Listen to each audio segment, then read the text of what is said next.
Yemen is currently the world's worst humanitarian catastrophe. Yemeni people are facing a long list of unbearable problems such as daily airstrikes, famine-like conditions, different deadly diseases, and an economy in tatters. Meanwhile, Yemeni children are undoubtedly the most vulnerable part of the population. The situation of children in Yemen has been described as a crisis within a broader humanitarian catastrophe. This week, Yemen's health minister once again raised the alarm about the situation of children in his country.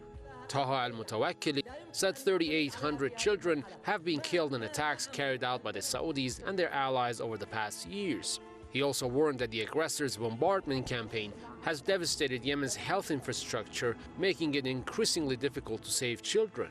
The plight of the Yemeni kids has once again come under the spotlight just a few months before the 6th anniversary of the beginning of the Saudi-led military offensive against Yemen.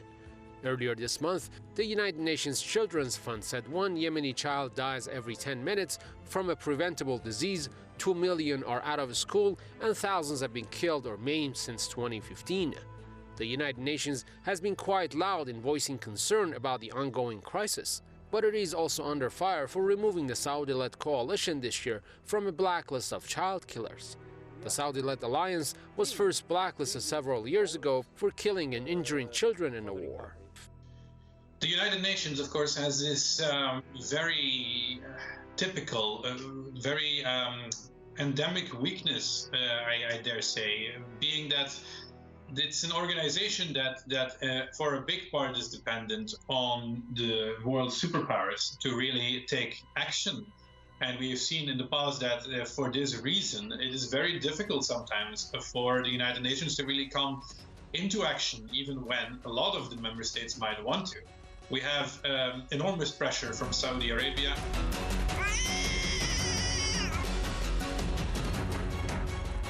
It was on March 25, 2015, when Saudi Arabia and its allies, such as the United Arab Emirates, began pounding Yemen from air, sea, and ground. Now, another anniversary of the beginning of the offensive is drawing close with no end in sight to the campaign. Why is this war dragging on so long, and why is the international community failing to put an end to it? The invaders launched a bloody offensive in the hope of achieving a quick victory. However, to this day, none of the stated goals of the military campaign have been met, with the Saudi-led onslaught being described as a fiasco. But the invaders are not changing course.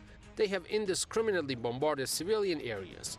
Markets, funerals, weddings, jails, medical and water supply facilities have all been hit. This has taken a heavy toll on Yemen's infrastructure and civilian population. Western countries, particularly the United States and Britain, have refused to review their ties with Saudi Arabia over the bloodshed in Yemen. They have instead intensified their backing of Al Saud. The United States and Britain have stepped up their arms sales to the regime despite the human suffering in Yemen.